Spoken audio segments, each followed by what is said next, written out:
Welcome to Black Press USA. It is Friday. What a perfect night to have our legendary guest joining us tonight. And it is all about Go-Go and Go-Go legends. Joining us tonight, we have, hey, Chucky Thomas. Yes, Congo player for Chuck Brown. We have Sugar Bear. He's next from EU. Actually, one of the founders of it. And of course, we have Smitty. But the full name is Milton Smitty Smith, drummer with Chuck Brown, Rare Essence, EU. Subtle Thoughts, the list goes on. And we have Junie. He's going to be checking in just a few minutes. Gentlemen, I have been wanting to do this for a while. So we're on the East Coast, and some people don't know about Go-Go. So can you guys give me individually what you think Go-Go music is? Let's start with Sugar Bear. Doing the butt high, side.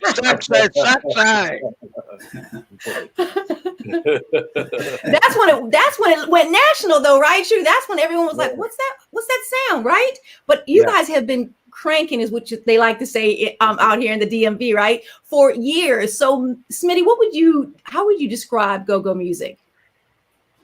Oh wow! I think it's rhythm, all rhythm. It's percussions, drums, and anything that intertwines with that. With no drums, with no congos, no percussion. There's really no go-go. I'm sorry. How about you, Chucky?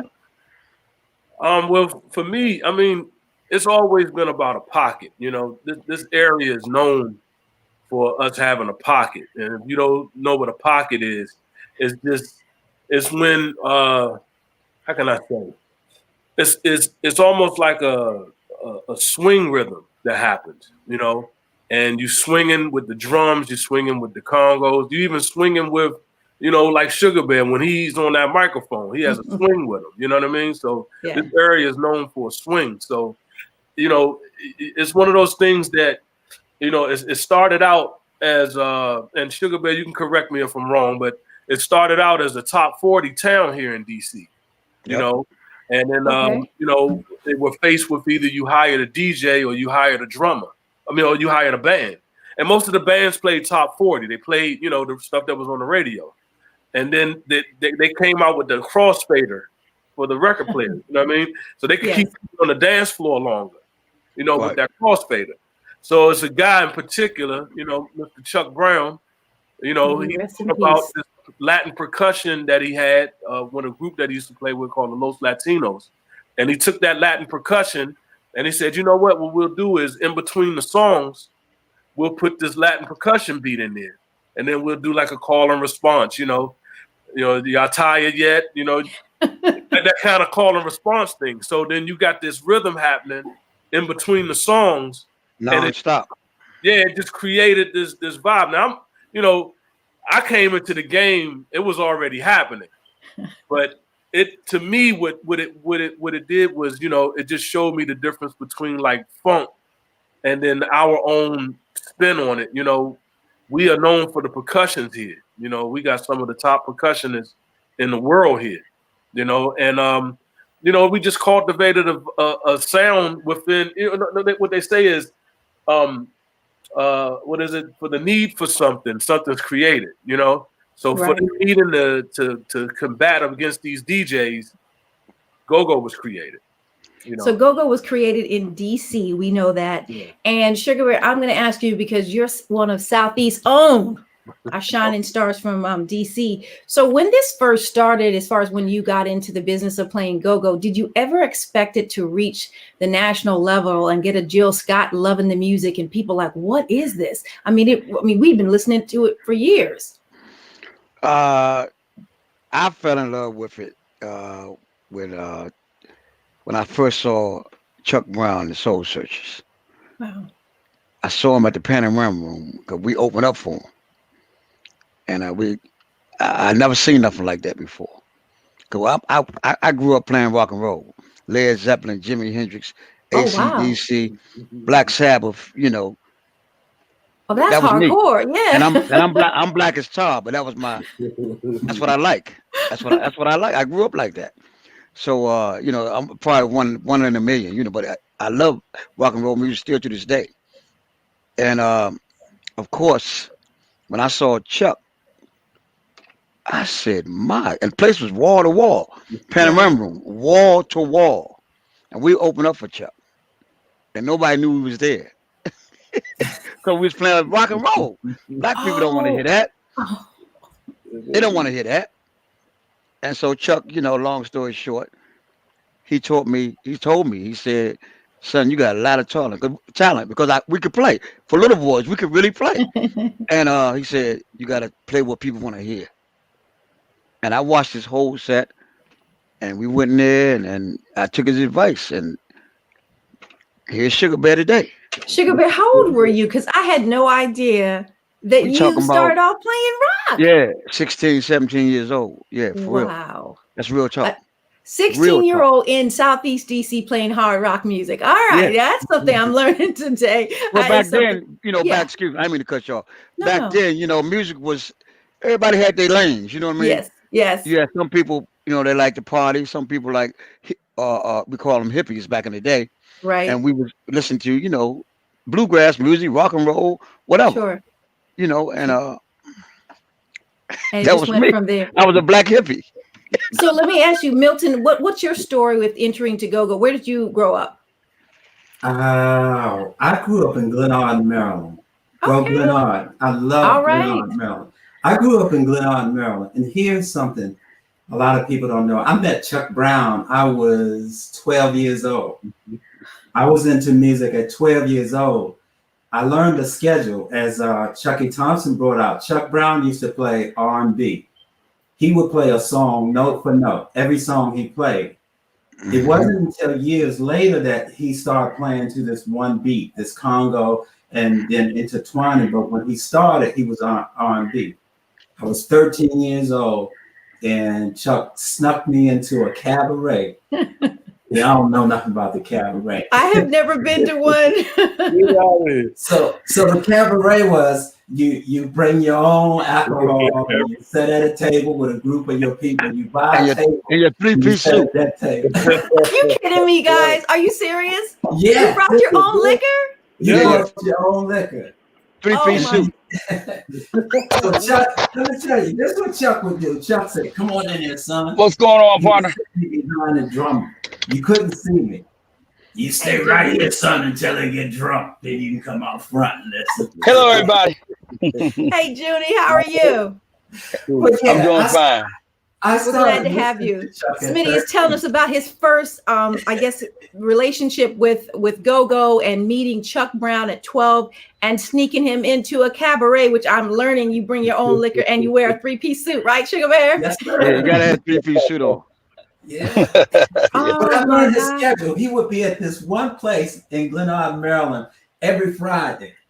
So I was staying out there every Friday and wait for him. And when he came, he would take me in the back door. He took me home one morning about 1 o'clock in the morning, and he told my mom, "Hey, son, he's all right." I'm 13 years old. What am I doing all this? Oh, my But he God. explained to her where I was at. You But know, it wasn't until many years later that I played with him. I Oh. mean, yeah, it wasn't until 13. I was in 20-something when I played my first time playing with him. let me But tell you, I I watched him all those years. had the pleasure of meeting Chuck maybe for the first time, maybe it was about 10 years ago. And it was such a warm, genuine conversation and feeling and love for everybody. There's something about him that was contagious. Once you talked to him, you instantly said, I love this man. Like, I love what he's doing. I love his energy. I love how he just wants everyone to be good and healthy and living right. And I just really enjoyed getting a chance to meet him. And I covered his funeral, and I have never seen this city as torn up as they were that day. Yeah. That day, and to hear you say you were 12, he's, a teen, and, talking about how he reached out then, and that fact that you were waiting, for him, or, for him to actually show up and him to take the time to communicate with you and your mother, that's just priceless. And that shows the man that he is. Chucky, what about your life? When did you get into Go-Go, and where did you grow up? Sorry. I grew up in Northwest. I grew up in a Leroy Park. Oh, okay. No, all right. That's Yeah. very different now. So, I mean, my first experiences with music, period. Like I was a little kid, and I didn't realize I had this God-given talent to play all of these instruments. But it just, I played drums, I played guitar. I mean, I was like 6 or 7 years old, and then a lot of my cousins, you know, I used to listen to Parliament Funkadelic or listen to the Isley Brothers. I was listening to a lot of like funky Graham Central Station, a lot of funky music. And then my cousin had, I believe it was a Rare Essence tape. It was like 1979. I had a Rare Essence tape.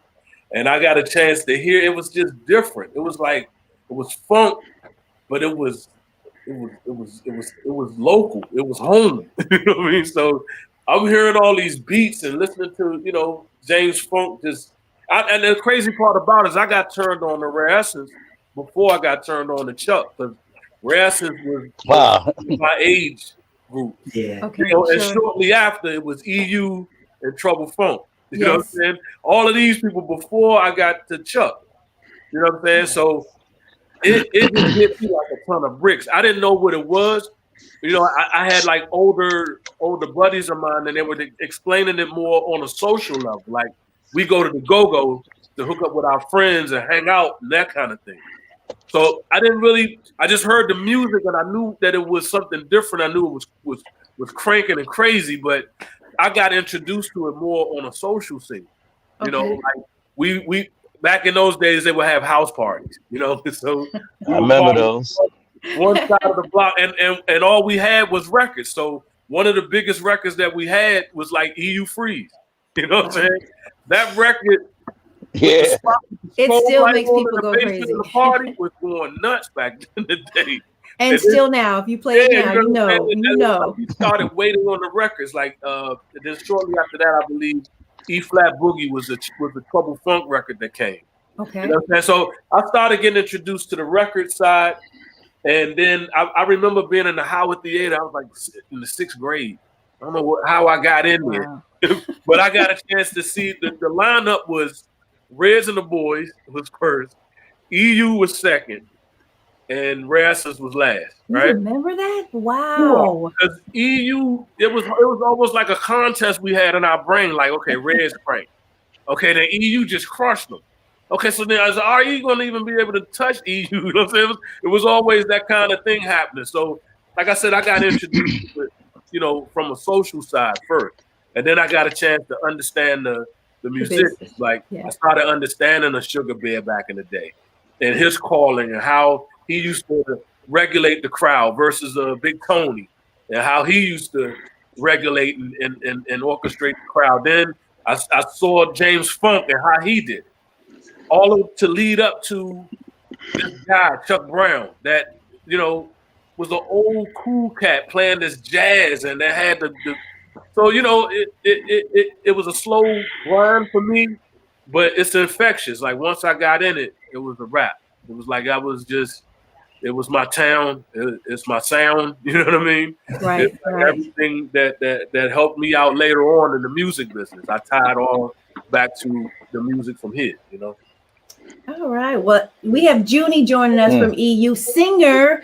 You may know his song "Taste of Your Love." How you doing, Junie? I'm doing all right. How you doing today? I'm doing good. Junie, where did you grow up?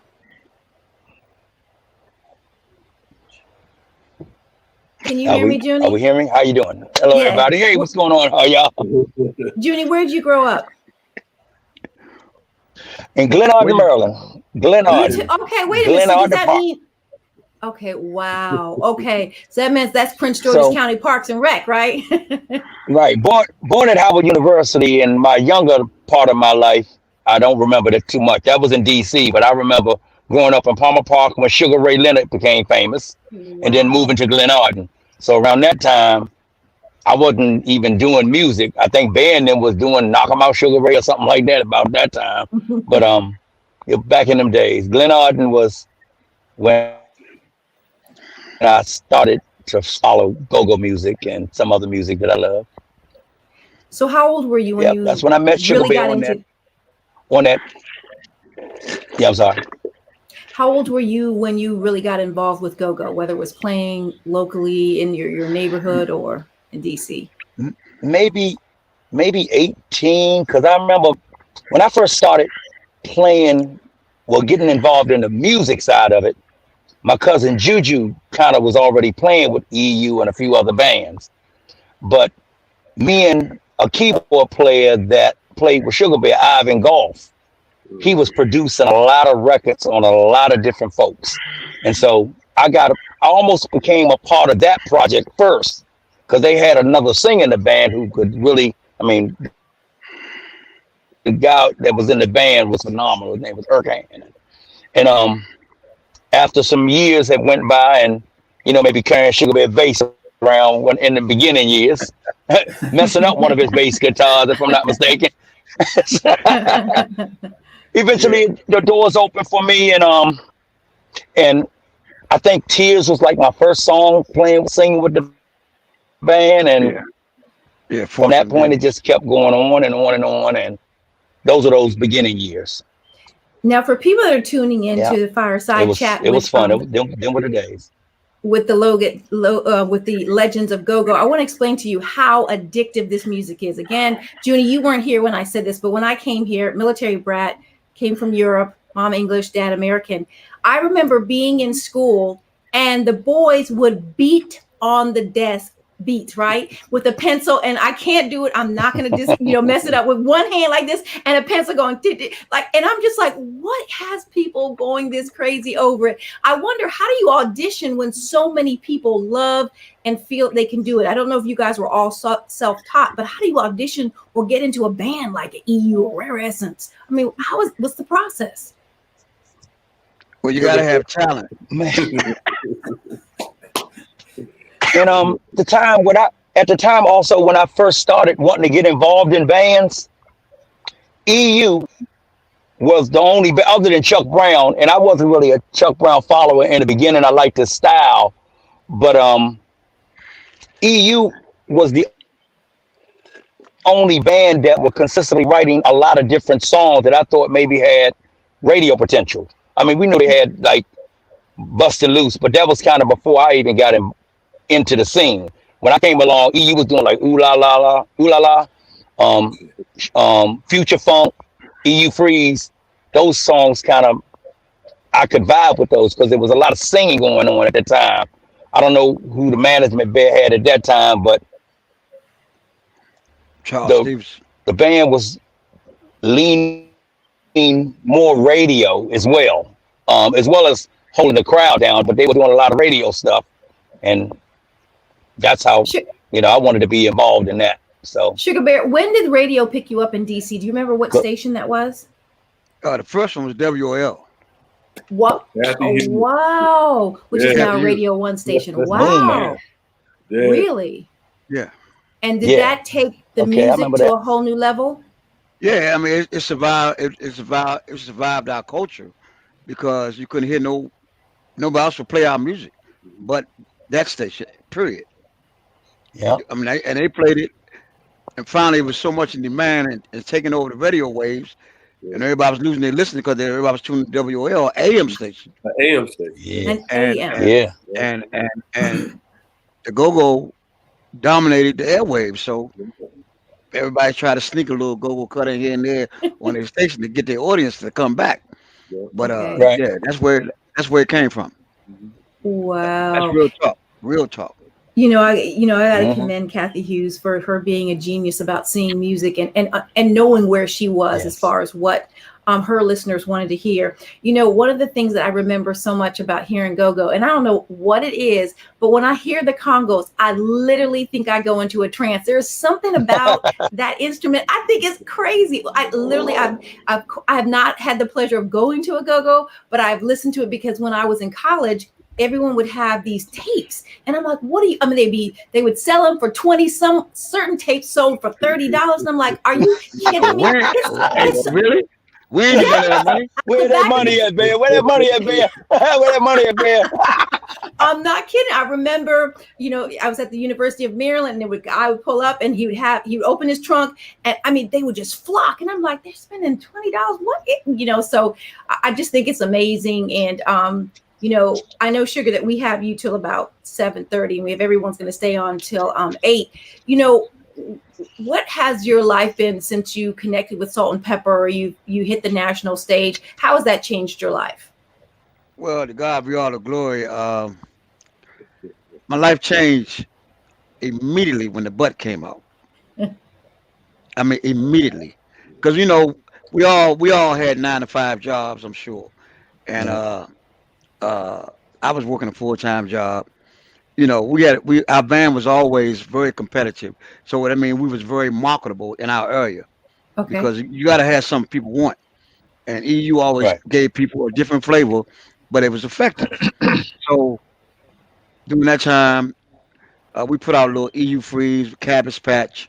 Yeah. That's my first record. That's my first record with What? Yeah, EU. The Cabbage Patch. Yeah, I and we remember. recorded live, live CDs, and finally, we was at the 930 Club, and that's when everything went from. It's like a rags to riches story. It Wow. went from playing a 930 Club, maybe 100 people, to playing in front of 35,000 people in concert halls Wow. within months. We wasn't really ready for it, Okay. So we had to ready. We was learning as we went. And remember, we was used to playing like go-go bands back then would play 3-4 hours straight. Yeah. What? Yeah. God is my am I lying, Milton? Yeah. No. How is that Straight. possible? No, What? that's just what the love we had and the passion. Yeah. I'm telling you, Wow. straight without a break. You might play 2 hours, take a break. Ain't no more half hour, take a break. You play 2 hours straight, take a 15-minute break, and come back and finish. Yeah. But that was then. So then we got it when the butt came out. We went from trying to compress 4 hours worth of energy into 35 minutes What? on concert. So we always was a fan favorite around the country because people always wanted to see EU and we playing our instruments. They thought we was Yes. one of them rap groups playing with a record player Right. and get a microphone. I had no, we was playing live, and that blew people's minds Yeah, because it they never still seen a does. band before. A lot of people never saw bands, so we Right. was it's a lot of history with our culture because we was the first band that people actually saw on a lot of parts of the United States. It's amazing. Wow. Wow. And And let Trump, me of course, that enhanced it. It just got bigger and bigger and bigger. and look, Sugar Bear, that was so crossover that we had everybody doing that. Even now, when that Yeah, comes on, people just drop. I'm like, hold up, wait, calm down. yeah, I mean, everyone turns around. I'm like, wait a minute. I don't yeah, care wedding, I don't care where it is, they hear that yeah. song. And how does 32 that make you years. feel? How does that It, make you feel? I feel good. I feel good. Come on, man. So, Sugar 32 Bear, years later. 32 years later, 32 still playing. years later. Yeah. Wow, I didn't realize. Okay. So let's ask you, Sugar Bear, what can we expect from you moving forward? Any projects you're working on? How can people, continue to support you? Well, we still try, recording. Okay. Especially now. Then we down on the downtime. I'm glad you asked that question. Just a matter of putting the right songs out. Whenever we allowed to. But right now, we just move in the woodshed and moonlighting, putting stuff together and trying to see if this work and that work, whatever. That's what's happening right now. So You can know. I ask everyone starting off with Sugar Bear, how has the pandemic really changed you? What Because the you heck guys are happened? performers. I mean, on stage. Well, again, we can't do nothing without God. So God got everybody attention, every musician, everybody that's human. So when He released this thing or say that's enough, but right now I think everybody's on one accord. If I'm wrong, you can correct me. No, But you're we right. are all in survival mode, and we're You're just Right. praying for everybody to get safe and Hmm. this stuff goes away. right. But financially, it's killing us. Yeah. But spiritually, it's bringing us closer to God than we ever been. That's true. Amen. That's what people saying. It's I'm gonna so leave, I'm gonna true. leave it like that. It's so true. So let me ask you a question. Another thing I noticed about your band, your groups they're huge, they're big. So how can you make money with you guys have serious bands?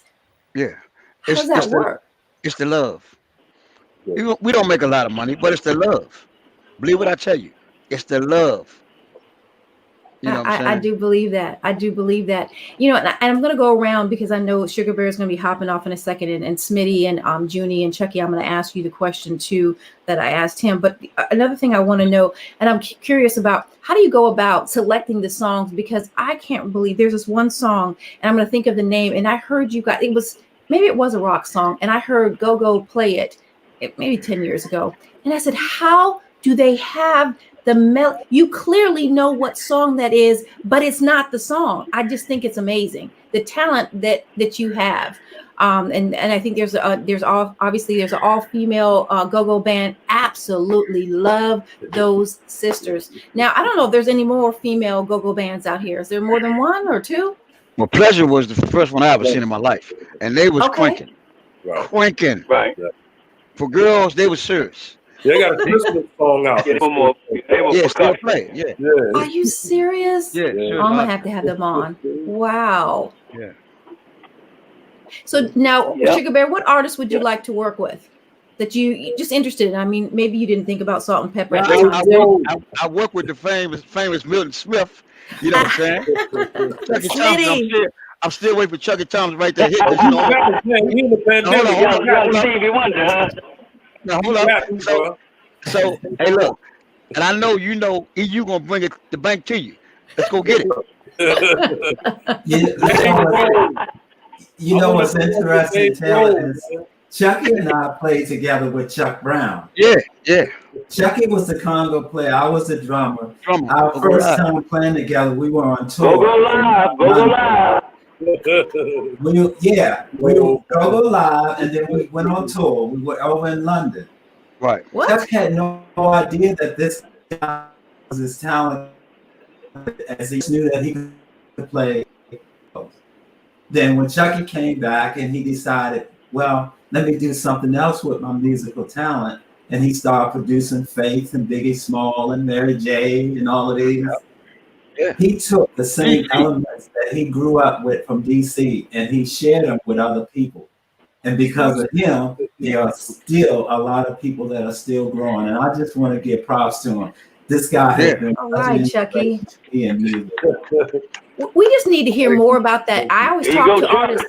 I talk to so many artists on this program, and I just like the fact that I'm able to say there is so much talent here in DC. I know people talk about Atlanta. I know they talk about New York and maybe even LA, but there is so much talent right here in DC. And to have just you legends of Go-Go. I know we have to mention obviously the Godfather of Go-Go, Chuck Brown, who is no longer with us. May he rest in peace. But just to be able to talk about it, because your stories are these kids growing up now, their stories of knowing all things are possible and you're not to be in one box. Your neighborhood, the 10 blocks around you don't make where your future is going to go. One of the things, Junie, I like about remembering about you, seeing you sing, because I always thought Go-Go was just, you sweat it out. And then I was like, oh, it's this ballad, is love. What's going on? So. Can you hear, June? Well, yeah, just, well, Go-Go has a lot. Go-Go, can you hear me? No. Can you hear me? Yes. You can hear me? Okay. Yeah, the one thing I loved about Go-Go, it always had a place for the fellas to croon and sing to ladies. Like when I first started playing in the band, I would do stuff. Sugar Bear's favorite song, he used to make me sing a song, was a song by Black Ivory called Don't Turn Around. He literally put on one of our albums. And, it was always that place in our show to slow it down, the band take a break, and one of us do what we do for the ladies in the, and so, and then, bam, Ted Hopkins, rest his soul, put a song, Taste Your Love, to the table, written by Marvin Ennis, and that just let the world know that the band was very versatile as far as in its style of music. It's always been here. It's just that we were able to get that jump out the gate first. So I think 30 years strong, and I'm not sure how many other bands have ballads that have went to that level, but I'm thankful that we were given that opportunity. Now, were any of you guys involved with the campaign of Don't Mute Go-Go? I mean, as far as us being affected by it, yeah, we all were involved with it. You know what I'm saying? Yeah. You don't really realize. You know what's crazy is DC is such a small town, but we got some of the most loyal fans ever. Absolutely. And all it takes is one situation for you to see that. You know what I mean? Yes. So here's a situation where this guy's been playing music for years. Years. You know what I mean? Yes. Before the gentrification. Yeah, and then you get all these different outsiders and different people that come in, and they don't take the time to understand what's happening in the city. So all to them is, why is this guy making this noise? You know, and then that just spiraled into, okay, we're gonna show you what it is about this thing. You know? Yeah. That was amazing. That was amazing. And then like a week later, the Backyard Band came out, and like 6,000 people hit the streets. You know what I mean? And all peaceful. Yes, all very peaceful. But it was just to show that, you know, this music and this town is connected. So you go against one thing, you're gonna go against everything. Yeah, so, absolutely, Chucky. It definitely made us realize what we've had for so long. It kind of lost its luster for a minute, because sometimes you get to a thing where, you know, it's here, so then you take it for granted. So that one situation just kind of pushed the revitalized right back in front of all of us to realize this is something that we control. This is something we control. There's not many places that you can see something in its truest art form to this day. Like, you can go see EU in its truest art form right now. You can't see that everywhere. You can't see that everywhere, but you can see it here.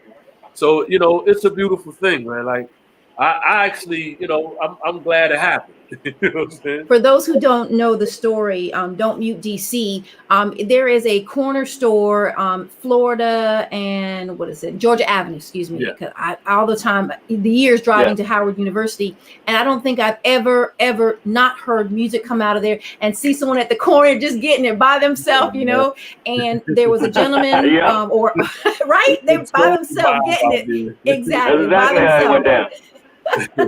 You have to see it to really experience it. And in fact, if you go to that CVS over there, or if you just walk in the block, you kind of feel like everyone's all connected from hearing the music that's there. So there was a new building that was built like literally across the street from Metro PCS. And apparently a person went to the owner of Metro PCS and said, the music is too loud, da-da-da-da. And literally they were about to unplug the speaker that had been there. And I don't know how many years, but I know it was more than 20 years that this music had been playing. And it wasn't ridiculously loud. You're driving down the street, it's like anything else. And the response from DC Go-Go fans was so instant. It was so well put together and choreographed. And as you said, Chucky, not one bit of violence, not one bit. Not one. We just wanted you to understand that. No violence. You come into this town, there's history about it, you know, and you have to respect it. We respect when we go into other people's towns. We don't just go there and just start doing whatever. And, you know what I'm saying? You can't do it like that. So, I mean, I love that my city still holds a standard to how you're going to respect what we do, because we respect everybody. That's true. That's true. You know? Sugar Bear, when did Battle of the Bands begin? I've heard of that. So is that something that was back in the day, or? It was back in the day. It wasn't really no big thing, you know. It was, people just had their picks. Okay. Let me just say that. It always been, since my history with go-go music, it's always been a thing with EU and Essence. Yes. That's just from, and I think everybody on this panel can stamp that. Yeah. It's on that hole. Black hole. Let me explain something, man. We had just started working on an album with Sean Combs, with Puff Daddy. Right. And he, you know, trying to explain to me, Chuck, listen, man, when I come out this time, man, I want the crowd going crazy, right? I said, okay, cool. He said, I want you to see something. And he put on EU at the Capitol Center, right? No. It showed that part where Sugar Bear just had him. I already know it. He put that part on and said, man, if I don't have the crowd doing that, man, I'm losing. So trust me, it's always been battle bands with these two guys, but you never, you know, it was always up against, you know, they're two different, totally different vibes. You know what I'm saying? So it's hard to even It's like who you like, your mother or your father? You know what I mean? That was very good, Chucky. I like that. I was like really that. good. I like that. Always That that. much respect to both sides. So what I also remember coming here was you guys could never keep your posters up because people kept swiping them. How did you promote where you're going to be? Those posters were gone as soon as they went up. Oh, them posters was all over the place. Lord. They was feeling all out. Remember, right? I'm gonna say this, and I'm gonna leave. That was our communication. Okay. We didn't have no internet. None of that. We didn't have no Facebook. Right. We didn't have no radio. Posters were our advertisement. That was like saying the Redskins or the Cowboys are playing Yeah. on a TV slot. Globe posters was that for our culture, and that was the number Yes, one sir. communication. That's when everybody knew where the party was, and that's all. They took them down, but they was up there for like an hour, and somebody snatched it. But The word got out. They started putting staples in the That in yep. That Every go-go band ever existed on a globe poster. Yo. Yeah, Sugar Bear, I even saw Milton take a poster down and put it in his trunk, so I know it's true. Milton, you hear him, City? Look, I put around the poster that said EU was going to be on the show with Chuck. Oh, boy.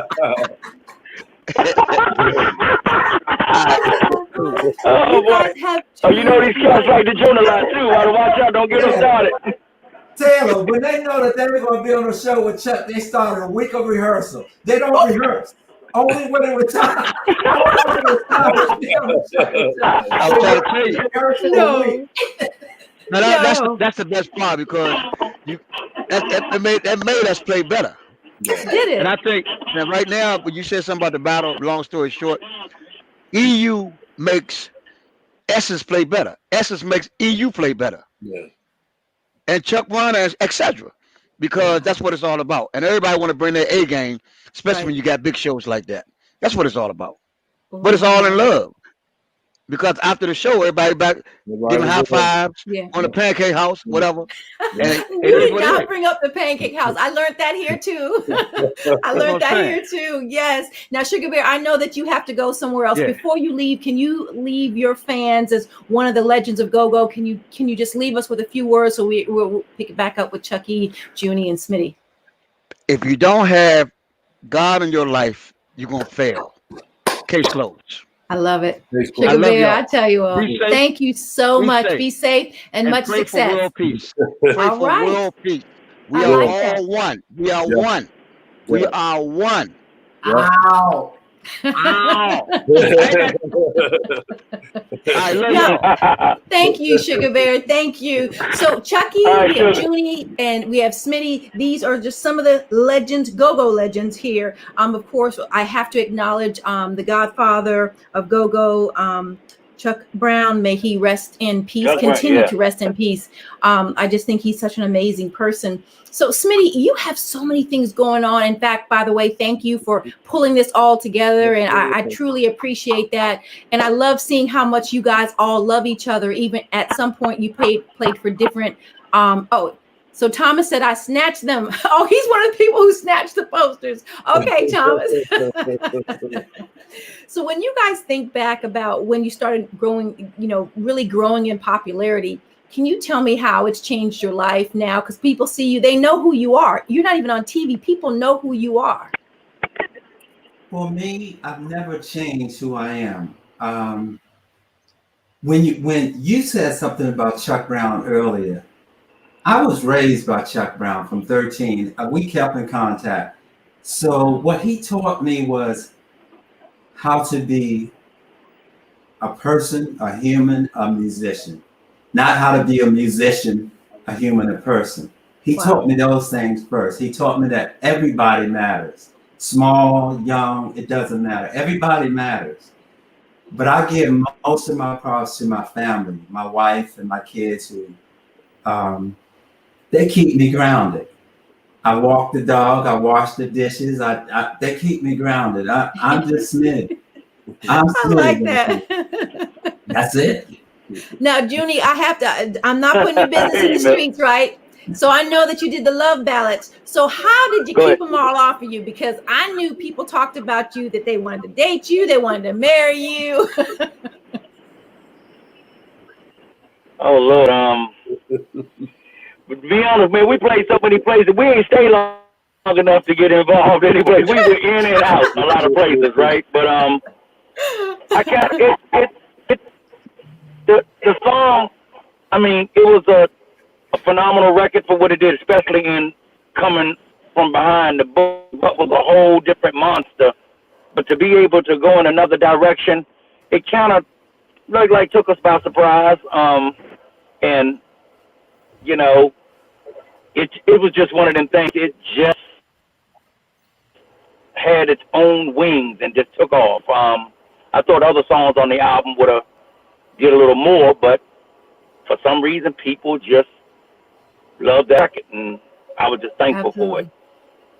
Chucky, I have to ask you, with the industry, the music industry, and then with Go-Go, why does it seem like, is it just going to always be DC and people love it elsewhere, or do you ever see it? Is there any other place that you guys are aware that it's picked up? And I did hear Europe loves it as well. You know what it is? People love Go-Go. You know, it's just sometimes they don't know that it's Go-Go. Let's just say that. A lot of people don't give the credit to what they do with these songs, you know, but clearly the music is Go-Go. You know, when you heard, you know, my man Rich Harrison, who produced Crazy in Love for Beyonce. Yes. So that's not your traditional Go-Go, but it has hints of that pocket that I spoke about earlier. That's right. Pocket situation. So people don't really equate that to Go-Go, but if you talk to Rich, you know, that's exactly where he was coming from when he made that record. You know, then you talk about, you know, what Jill did. Like, Jill has a big respect for what we do. Wow. You know what I'm saying?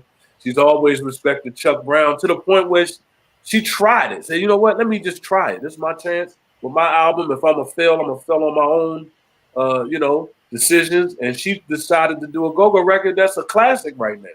Now, a lot of people that's not from here would know that that's Go-Go. It's a group from Japan, right? So check it out. They're playing Jill Scott's record, but they don't even realize that they're playing Go-Go. Okay. I see what You you're got saying. it from Go-Go. Yep. They're playing her record, and they don't realize that they're playing Go-Go. So it's a thing where, you know, it's just the credit hasn't really come back. Okay. It's actually, you know, Pharrell has done a lot with Go-Go. You know. Okay, Pharrell, I didn't know that. You know, the song with the Migos, Stir Fry. Yes. Oh, well, that yes. Is okay. Go-Go. You know, okay. You listen to that pocket. That's what I mean when I say pocket. You know, Pharrell is a big fan of Go. Like, every time I see him, he always like, Chuck, what you got going on with the Go-Go? And I'm like, you think I'm gonna tell you? So he can take it right. You know what I'm saying? But at the end of the day, it's like, you know, this town is a special town. I've had conversations with a couple of people that've been like, you know what? I could talk to some of the coldest gangsters in any other town and have some level of conversation, right? But I get to DC and it's cold. There's no conversation. He said, but the weird part, Chuck, is that they know how to play an instrument. They know how to play conga or cowbell or something. You know what I'm saying? So you got, you know, it's a weird town, and it's been, you know, tapped into. EU with Sugar Bear, song with Grace Jones, Slave to the Rhythm. Rhythm. Slave, yeah, I forgot about that one. It's one of the biggest records in fashion. Like, it's reached some heights. It's just that the credit hasn't really come back to the city like it should for people to really understand it. You know, and then also when you look at hip hop and you look at what, okay, people know the elements of what it would take to make a hip hop record, right? That's been simplified enough for people to be able to do it. Ask somebody how to make a Go-Go record or how to even play Go-Go. Yeah. They have no clue to the rhythms. They don't have. If you're not from here, you know what I mean? Sure. But it's starting to change now because I'm starting to see, you know, people using elements from here. And they you know, we have YouTube now where you can go and listen to some of the classic Go-Go tapes and go-go things. And it's still, it's still raw. It's like a raw situation. But, I've been focusing the last couple of months on doing more go-go records, just so that I can basically simplify. Like I've been doing go-go records, but I've been producing them like hip-hop records. It's crazy. But that's one way to show people how to use it. I'm not afraid. And I've talked to a couple of the guys in the town, and we've always held it so tight. Like, this is our thing, you know what I mean? Which I understand. Like, this is our thing. But in order for us to take this thing to the heights, we gotta let it go. We gotta want to hear a go-go band from Kansas City. Wow. We gotta want to hear a go-go band coming from wherever. But once they understand how to do it, right, that's key right there. They understand how to do it, right? So yeah. I've my last couple of things I've been working on. I've been doing a lot of records, for a lot of local bands here. I just did a record for Brassens and Snoop Dogg that's out right now. Oh, okay. It's called Hit the Floor. And I got a record coming out with the Backyard Band of Snoop. That's about to be crazy, yeah. And then I did a record with Scooby. That's a guy named Scooby that's been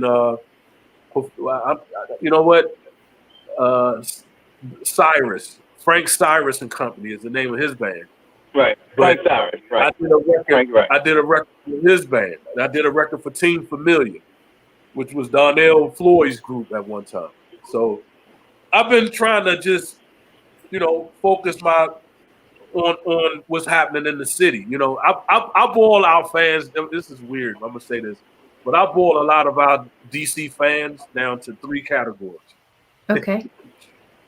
Redskin fans, Dallas Cowboys fans, and Carolina Kitchen. You did not say Carolina Kitchen. Let me tell you something. You are so wrong.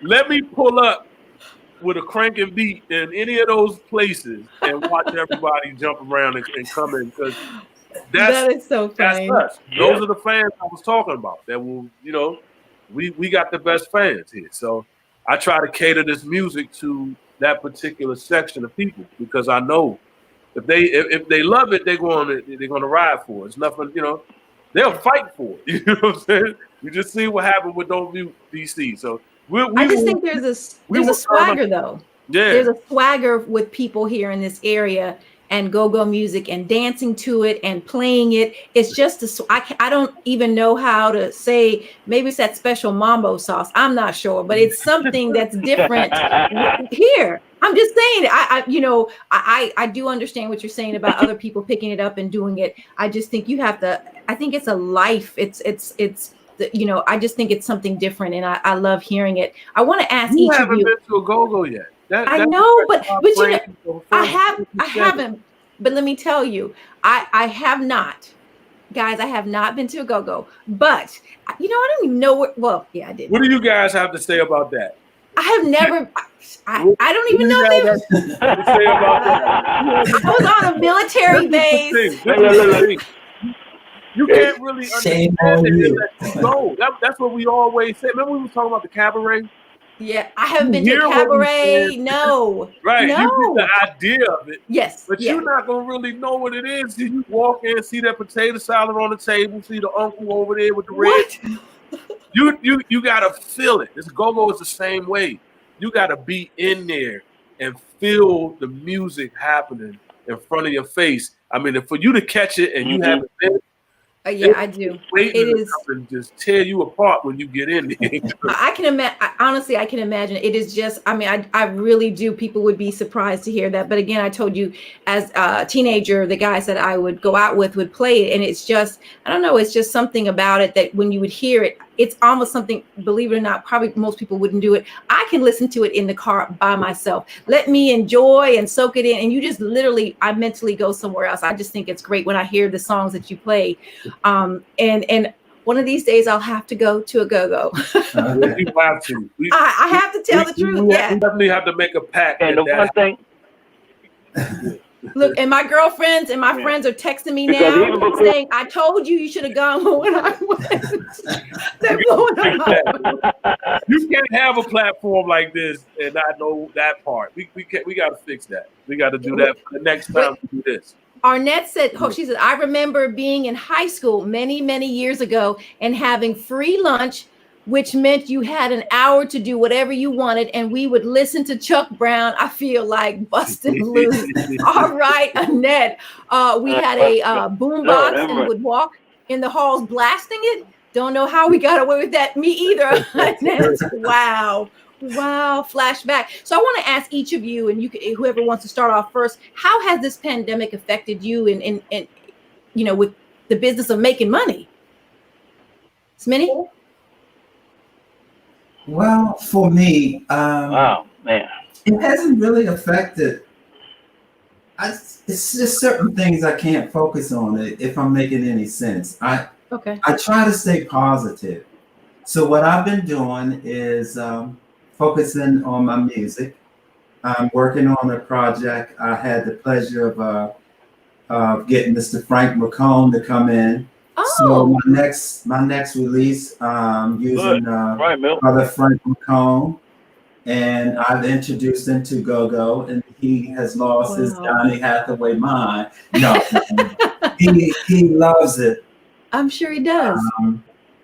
Unfortunately, I did one Overjoyed by Stevie on the Gogo, but everybody knows his personal situation, so I won't go there.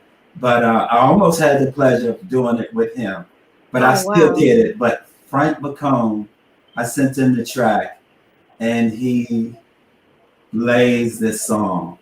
Yeah, we had him on not too long ago. I just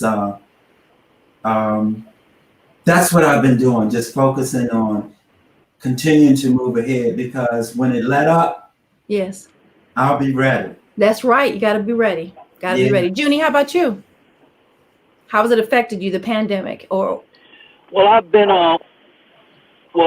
music has the pandemic has affected us all. Music, I think every musician in the world, but there was a window for it to open where we could play outside, and there were some venues, because outside of just the Go-Go, I do a little other stuff, like I do some French tribute shows, and and do all, so I do a little bit more than one thing, but it tightened up the belt a little bit, but you just have to create. And, I started DJing a little more and started taking it that direction, and it's keeping me fresh and going forward until these doors open completely for all of us to go back to work. And who knows, that may be sometime early part of next year, maybe the summer. You just have to, take advantage of this time to sit down and write. That's what I've been doing. I've been involved with my church. We're doing a lot of virtual services. So me, Sugar, Juju, and a young lady who sings on that new Don't Mute DC song, we've been collaborating and doing some stuff and giving back to the community in that way. Showing up at people's houses, setting up a sound system, and bringing that service to the house. You can't go out anywhere, so we just take it to them, and that's how I've been giving. That's how I've been making it. Now, Chucky and Junie and Smitty, what do you guys say about the bands that came after you? You've seen the young bands now. I think you mentioned a couple of them too, Chucky. What do you think, and what do you say? Any words of encouragement to them? I mean, for right now, it's like just try to be safe, man. Sugar Bear said it the best, you got to keep God first and try to be safe. But then also in this particular time, you can sit and worry about what we used to have happening, how things used to be, or you can take and put your mind on, what, this is probably the new way that it is going to be. Right. And how do I, jump the gate before anybody else? I've been seeing a lot of the live, like, streaming situations with a lot of groups. Right. Yes. People at home, you know what I'm saying? People are trying to be as safe as possible.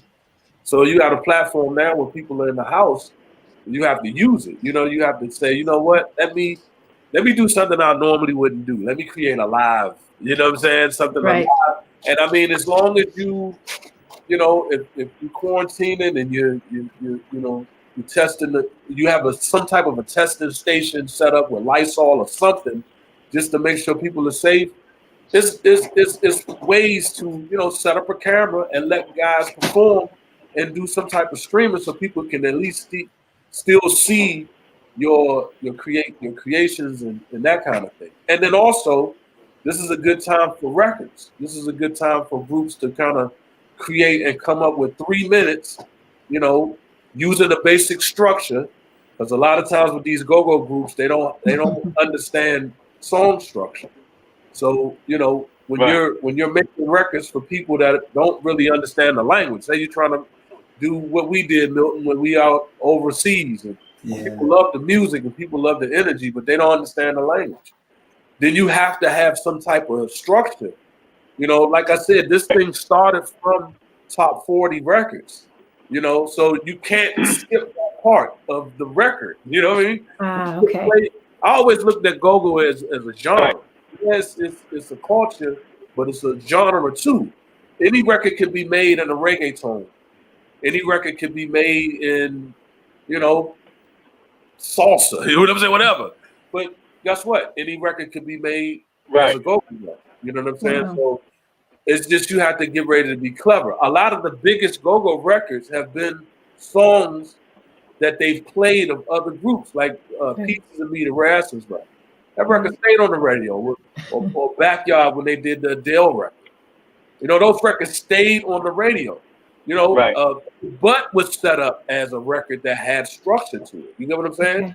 So if for nothing else, focus on the things that are going to make this thing, make it keep the rawness and keep what we do, but then also understand, what's being done and what people look for when they listen to records. Chucky, I'm sorry, go ahead.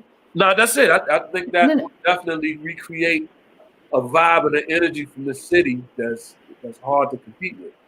The song that I really liked and Gogo made me like it was Ashley Simpson's song that Gogo played. I never listened to that. I only listened to the Gogo version. I literally liked it because of that.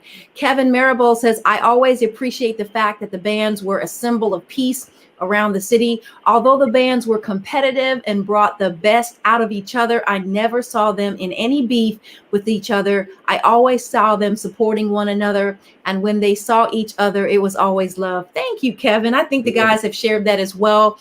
And listen, I really would love for us and Chucky and Smitty and Junie, we're gonna have to talk about how, because I can't play videos on the show, but I can do live. I'd love to be able to talk to you guys about how I could bring something back and people can actually hear what we're talking about. It's one thing to talk about it, but the people on the West Coast or the Midwest or in Europe that don't know it, to hear it. And again, I've only heard it and I enjoy it. I haven't been to a go-go, but I'm telling you, it is literally, you just get in a trance. And for me, it's the Congos. I'm literally done. I don't care. The Congos drive me crazy. As we close out, Smitty, what would you like to say? How can we support you?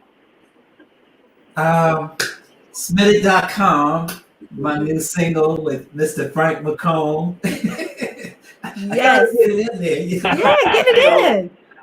There you go, I thank every last one of you so much. I really do. Thank you so much, Chucky. You know how I feel about you. But I have to thank my wife and kids. They're not kids anymore, but my family for putting up with me all these years, letting me do what I love the most. And I thank you all so much. Taylor, God bless you, girl. Oh, thank you. I appreciate that, Smitty. Junie, closing words. How can we support you? Any projects coming up? I got a concert at Birchmere on the December 5th.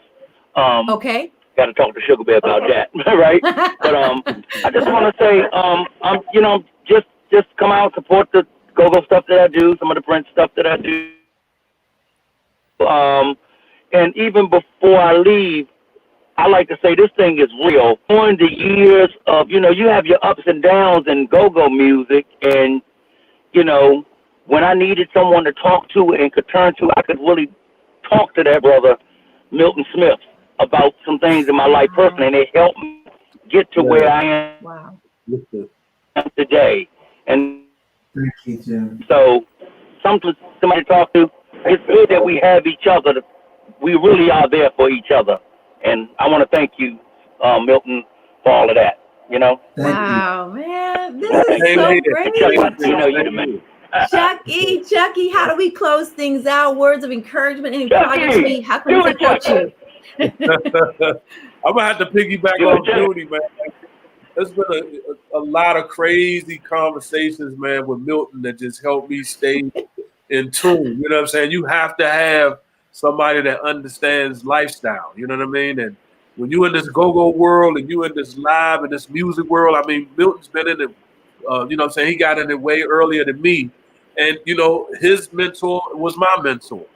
You know, so me and Milton we just rapped, and, you know, he just basically, you know what I'm saying, kept me from jumping off the bridge or pushing somebody else off of it. You know what I'm saying? So, you know what I'm saying? I wish we had time to tell you how we got left in Germany. People in your corner, you know what I'm saying? The people that just see you beyond how far you may see you, you know what I'm saying? And just value those people, man. Value them, you know?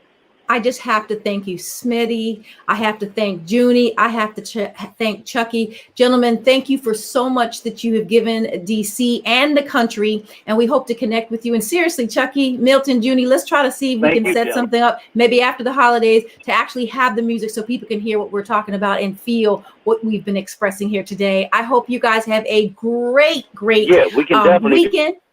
Dude, Okay, I've got you on tape. I got you on tape.